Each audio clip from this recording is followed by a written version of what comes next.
Kanya-kanyang post ang netizens ng kanilang workout videos.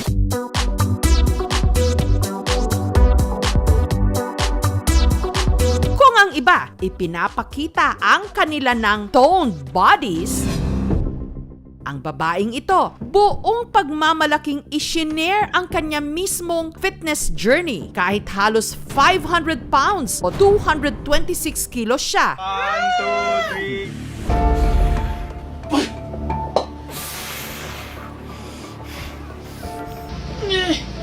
Yes.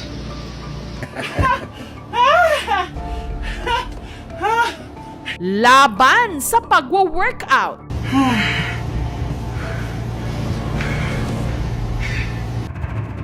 Gamit ang kettlebell, sunod-sunod niya itong itinataas baba kahit pa naghahabol na siya ng hininga. At napapasandal pa sa kama. Lahat ng ito, kinakarir niya habang meron siyang oxygen support. No excuses! Ika nga! Beast mode! Dito sa Quezon City namin siya nakilala, ang 39 anyos na si Aina. Nito lang Biyernes, dinatnan namin siyang nag-workout habang naka-oxygen support pa rin. Lumabas na. Oh my gosh. Huminga muna siya ng malalim bago iangat ang kettlebells.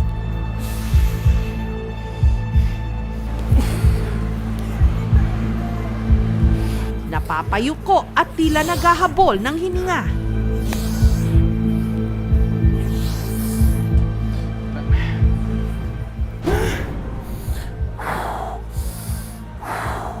Napapatukod na nga siya sa kanyang kama. Pero si Aina, fight pa rin. Dati, for me to get out of bed, kailangan itulak muna ako ng ex ko. Paupo, hilain niya ako, patayo. Pag aakit ako sa SUV ng tita ko, may 3 taong nakatulak sa puwet ko, may 2 tao sa loob ng kotse na hinihila ako paakyat. Payat daw talaga noon si Aina. Dati pa nga raw siyang miyembro ng varsity swimming team hanggang dumating sa buhay niya ang trahedya. Around 14, my mom died. And my dad left me alone in the house.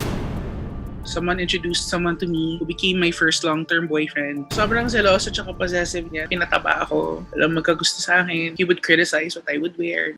Pero naghiwalay rin sila ng dating kasintahan at muling umibig si Aina. Ang kanilang relasyon nagtagal ng 17 taon, ngunit nauwi rin ang lahat sa wala. I don't know if I have the strength to date anyone. I don't have the confidence. I was a prisoner of my own mind. I honestly felt that I was ugly and disgusting that no one would ever want. Noong mga panahong yon, lahat ng kanyang kinikimkim, ibinuhos daw niya sa pagkain. I guess second job was in a call center. Parang in a month or 2 weeks, I gained 33 pounds and I didn't understand why and my period stopped. Nagpa-check ako. Turns out, may polycystic ovarian syndrome ako. One of whose symptoms is weight gain.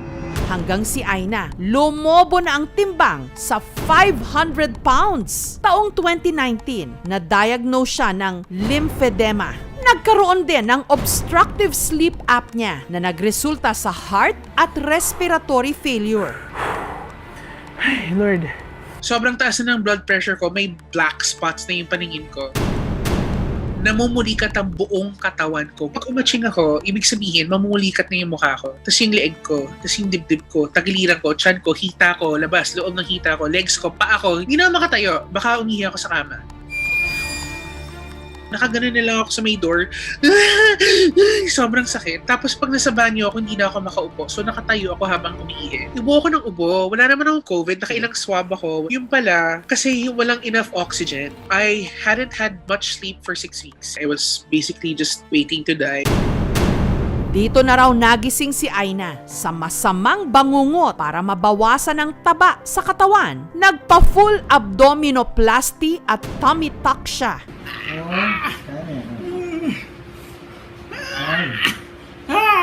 Sunod ding kumonsulta sa isang occupational therapist. What honestly made me start working out is I wanted the pain to stop. Ayoko nang mabuhay nang lagi na lang masakit. Kaya kahit pa may nakakabit sa kanyang oxygen support, si Aina tuloy ang workout.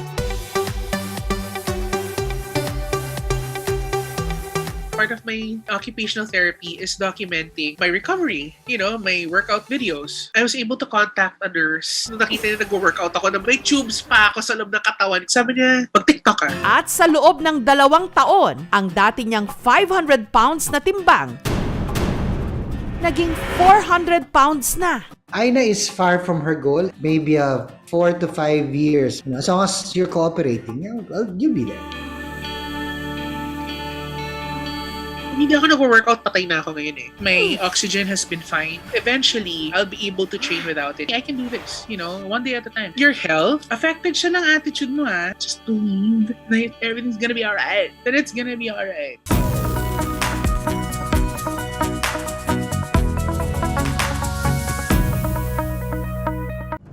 Halos lumuwa ang mata ng marami sa nauuso ngayon online na #OneEyeChallenge. Hindi po kayo namamalik mata dahil ang isa nilang mata, artificial o yung eye prosthesis. Isa sa kanila, ang 26 anyos na tubong silang sa Cavite na si Nauki. Ako na yung pinaka-mutya ng family namin. Sabi po nila, napaka-perfecto daw ng mukha ko nung bata ako eh. Kasi proportion yung mukha ko, ang ganda pong tignan.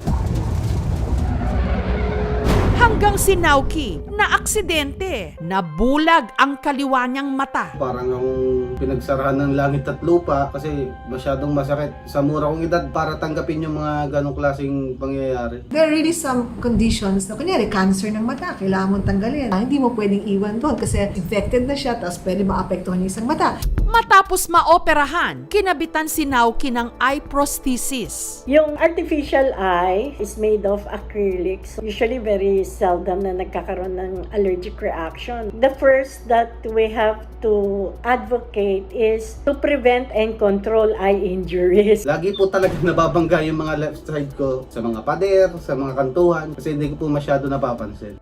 Parang pustiso lang din daw ito kung alagaan. Ibinababad sa basong may tubig. Kaya po tinatanggal yung artificial eye bago matulog para po makapagpahinga yung ating mga talukap. Gayunpaman, hindi raw maiwasan na meron pa rin sa kanyang nang mamata. Napakasakit po nun. Tatawagin ka na bulag. Sa social media po, nakasunglasses po ako sa profile pic. Ngayon, i-add po ako, chat-chat kami. Tapos pag nalaman niya na ganito yung mata ko, mata-turn off. Bigla-bigla na nang nawawala. Pero kalaunan, hindi na akma ang sukat ng kanyang artificial eye. Kasi po, lumalaki din po tayo. Medyo lumiliit din po yung artificial eye. Nalaglag po. Tapos sa kalumaan na rin, medyo nagkakarakit yung gilid. Hindi na po pwede siya masuot kasi may mga bubog na po siya. Pag sinuot po, masusugatan na po yung pinakaloob na mata. Dahil racket lang sa construction ang kanyang trabaho, hindi niya alam kung saang kamay ng Diyos makakakuha ng 20 hanggang 25 mil na kalimitang presyo ng artificial eye. Mabuti na lang at nakahanap siya ng donor. Ganito ko po kinakabit ng aking artificial eye.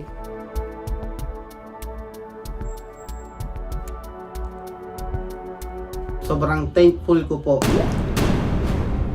Dito na siya lakas loob na kumasa sa #OneEyeChallenge.